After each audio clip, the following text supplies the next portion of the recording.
28살의 미국이었거든요. 은퇴해서도 계속 돈을 때려박죠. 나는 이건 안 해도 되잖아요. 여기서부터 안 해도 되잖아. 세대를 넘어서 이어지는 업보를. 공대 출신이 미국에 반드시 도전해야만 하는 이유. 두 번째, 오늘은 영어 얘기를 해볼까 합니다. 저도 최근에 이제 알게 된 건데, 요즘에 한국에서 영유가 굉장히 이슈다. 이게 영어 유치원입니다. 한국 아줌마들이 이제 줄여서 영유. 제 나이 또래 친구들이 이제 딱 애들이 한 5살 정도에서 10살. 뭐 늦게 결혼한 친구들은 더 어린 자녀를 갖고 있는 애들도 많은데, 그래서 제가 좀 이 영어 유치원에 대해서 많이 들었습니다. 그런데 재밌더라고요. 이 영유가 기사에서도 보시다시피 의대보다 비싼 영어 유치원 연간 1,159만원. 와. 영유가 한 달에 한 100만원 정도. 근데 이거는 이제 뭐 평균 값이고, 서울 강남은 한 150만원 한다고 합니다. 그리고 강남에서도 가장 유명하고 비싼 데는 한 250만원 정도. 이제 여기 순수 학원비에 식비에 뭐 교재비 뭐 부수적으로 드는 비용이 많다고 해요. 그래서 한 달에 250만원 정도 한다고 합니다. 제가 아는 지인 중에 한번 예를 들어볼까요? 이분이 맞벌이를 하시는데 남편분이 한국에 굉장히 유명한 대형 로펌 변호사입니다. 글쎄요, 뭐 돈 많이 버시겠죠? 대충 한 연봉 2억 정도 되지 않을까? 그런데 이분이 이제 2년 전 시세로 이분이 애 영어 유치원 보내는데 한 달에 200만원을 들었다고 하네요. 그리고 맞벌이를 하니까 애를 픽업하고 집에 데리고 와서 엄마 아빠 집에 올 때까지 밥 챙겨주고 이런 거 하시는 도우미가 필요해서 이 도우미 월급도 거의 180만원에서 200만원 정도 한다고 합니다. 야, 그럼 이것만 해도 400만원이고 영어 한 과목만 이것만 돈이 드는 게 아니죠. 사교육비에 음악 교육도 피아노도 시켜야 되고 태권도도 다니고 뭐 이것저것 하니까 이분이 너무 힘들어서 둘째를 안 낳겠다 그러시더라고요. 대형 로펌 변호사가. 그래서 요즘에는 이제 영어 유치원을 다니냐 안 다니냐로 부의 척도 한국에서 새로운 기준이 된 거죠. 참 안타깝습니다. 여기 보세요. 3년 사이에 50%가 늘었다고. 다른 통계에서는 2년 사이에 또 41%가 늘었다. 많이 늘고 있죠. 막 미친 듯이.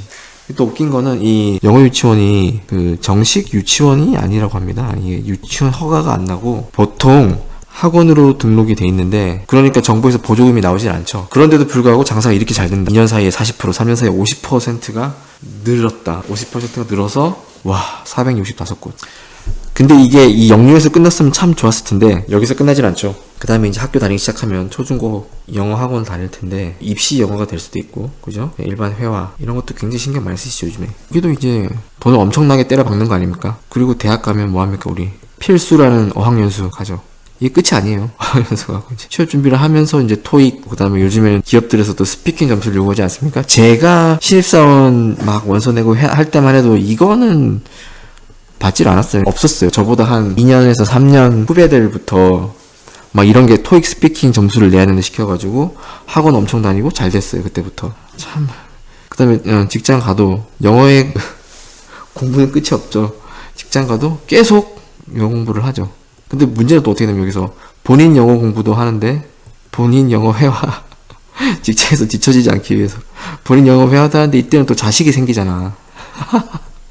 다시 여기서부터 영유 시작. 언제까지? 죽을 때까지.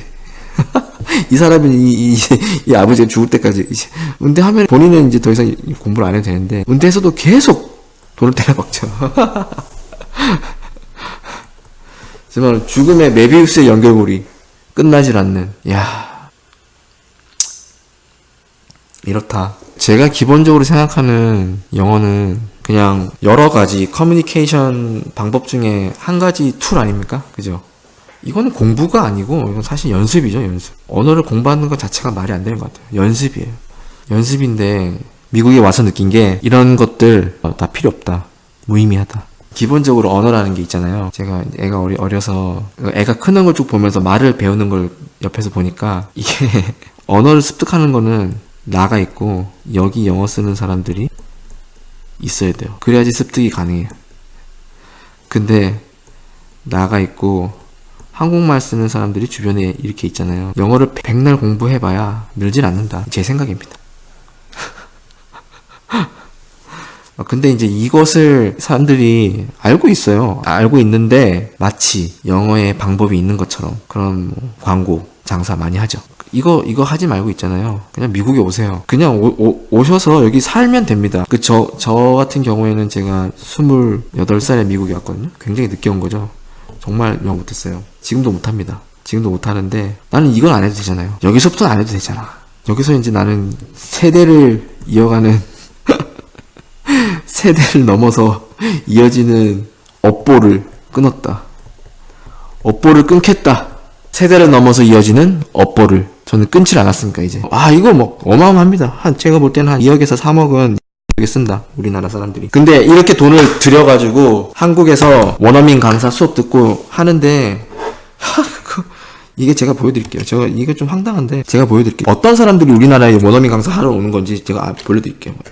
여기 가볼까요? 예, 글래스도어 Teacher Jobs in South Korea. 이 글래스도어가 되게 좋은 사이트입니다. 여기 이제 샐러리 정보도 있고 잡 포스팅도 많고 미국 사람들이 주로 이용하는, 그리고 인터뷰 정보 서로 공유하는 사이트예요. 서로 올려가지고 내가 이번 인터뷰에서 이런 질문을 받았다 이렇게 서로 공유하는 사이트예요. 자기 정보를 오픈하고 이제 다른 회사의 정보를 얻는 그런 방식인데 glassdoor.com 유리문. 여기 다음에 한번 자세히 소개를 드릴게요. 여기 아주 알아두면 좋은 사이트입니다. English Teacher. 여기 보면은 샐러리가 이거 뭐야? 30만 불에서 4만 불. 이게 뭐야? 왜 이렇게 갭이 커? 이거 kindergarten, elementary. 이게 딱 보니까는 유치원 같은데, 유치원에 하는 잡 리콰이먼트가 테솔 학위를 받은 사람. 글쎄요. 이거 진짜 3억을 받는다고? 이건 아닌 것 같고. English instructor. 여기 보이죠? average base payment. 한 달에 2,500불. 한 280만원 되나? 이 monthly 2,400K라는 건 있잖아요. 여기 보시면 뭐 다 그렇죠. 2,500불. 연봉 3,000. monthly contractor. 한 달에 많이 받으면 뭐 300, 한 60? 그래서 250에서 360. 처참합니다. 이게 어떤 수준이냐면요. 미국의 가계 평균 소득이 6만 불이잖아요. 우리나라 3만 불. 가계 평균 소득이 6만 불이라는 거는 미국 인구 전체에서 평균적으로 6만 불을 번다는 뜻인데, 신입사원, 대졸자 신입사원이 아무 회사를 가도 6만 불은 받습니다. 저희가 텍사스에 사는데 텍사스가 좀 물가가 낮아요. 그리고 소득세가 없습니다. 텍사스주.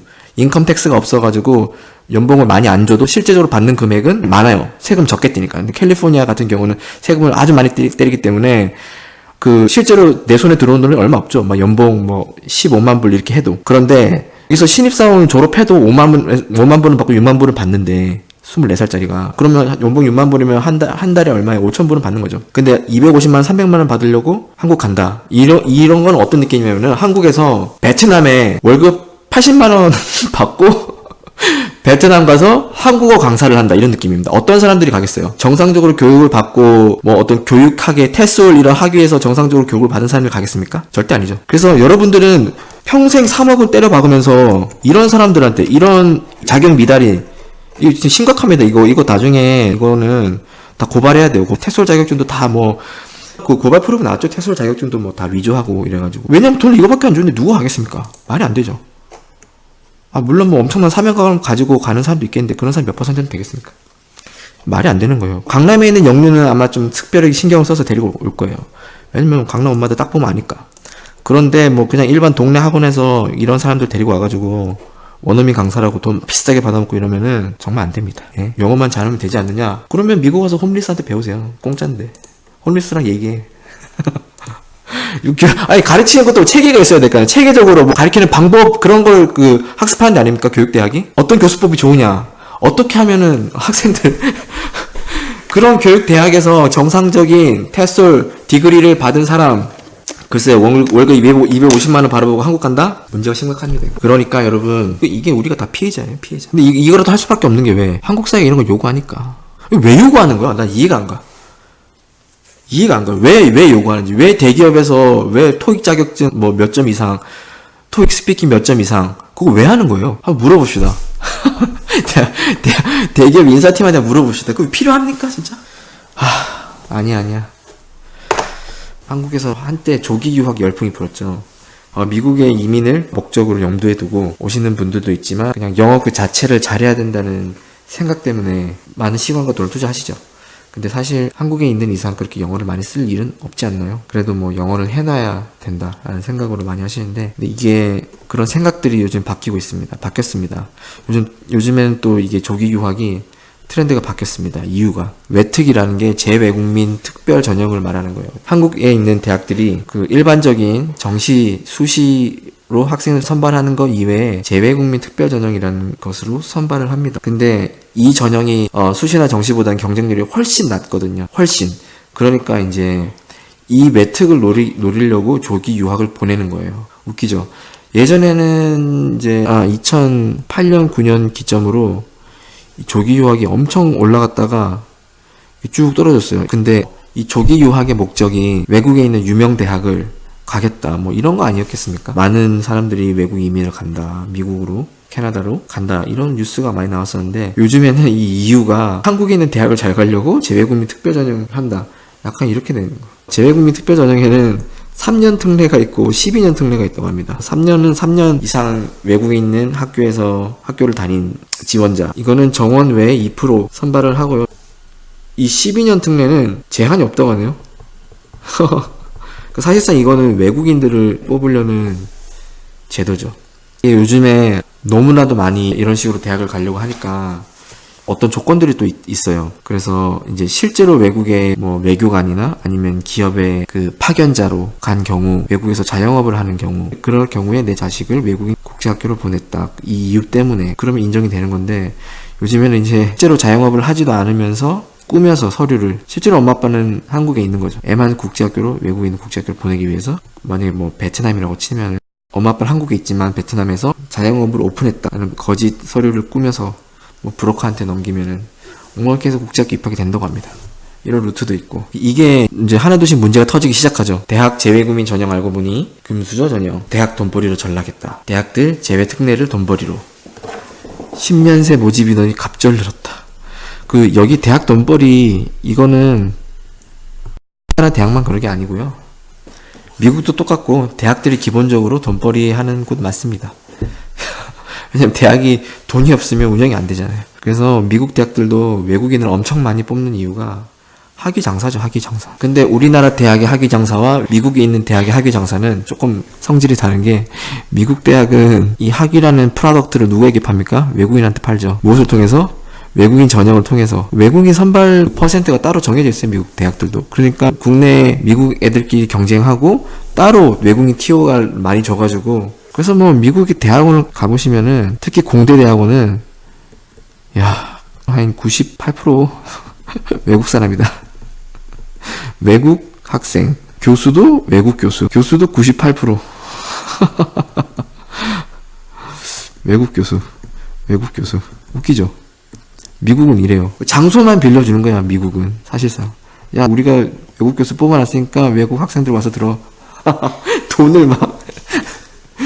전 세계의 돈이 미국으로 몰리고 있죠. 교육비로. 한국의 학위장사는 어떠냐? 한국 학위장사는 이 학위를 한국인에게 팔죠. 한국인에게 팔아, 학위를. 무엇을 통해? 외국인 전형을 통해. 여기 아까 제가 12년 3년 특례 얘기했잖아요. 이게 12년이 외국인을 위한 제도인데, 여기 사실 다 검은머리 외국인 아닙니까? 서울에 있는 14개 대학의 재외국민 전형 선발수가 4,000명. 와, 올해만. 그런데 대학들도 다 변명이 있습니다. 왜냐면 이거 대학들만의 잘못이 아니에요. 일단 정부는 등록금 동결을 시키니까 거의 10년 정도 동결됐다 그러네요. 학생 수는 점점 감소하죠. 이제 물가 올라가죠. 대학들은 물가는 오르는데 등록금은 벌어들이는 수입은 그대로니까 학생을 더 많이 뽑기 시작합니다. 정원을 계속 늘려요. 계속 악순환이죠. 그러니까 여기서 할 수 있는 돌파구는 이 외국인이지만 검은머리 한국인, 이 외국인 선발을 할 수밖에 없는 거예요.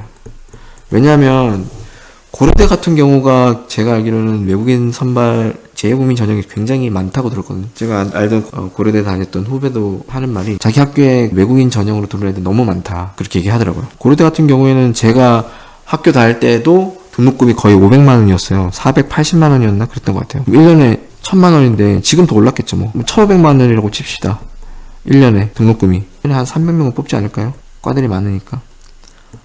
그럼 이거 하면 이게 얼마입니까? 45개. 이게 가장 대학의 재정 상태를 정상화시킬 수 있는 가장 쉬운 방법이죠. 그러니까 이렇게 뽑는 겁니다. 그러니까 재외국민 전형은 더 늘어나니까 경쟁률이 낮아지고, 그러면 사람들이 뭐하러 공부를 열심히 해서 수시 정시를 해가지고 한국에서 대학을 가는, 그냥 재외국민 전형을 노리는 게 낫지 않나. 영어 천민이죠.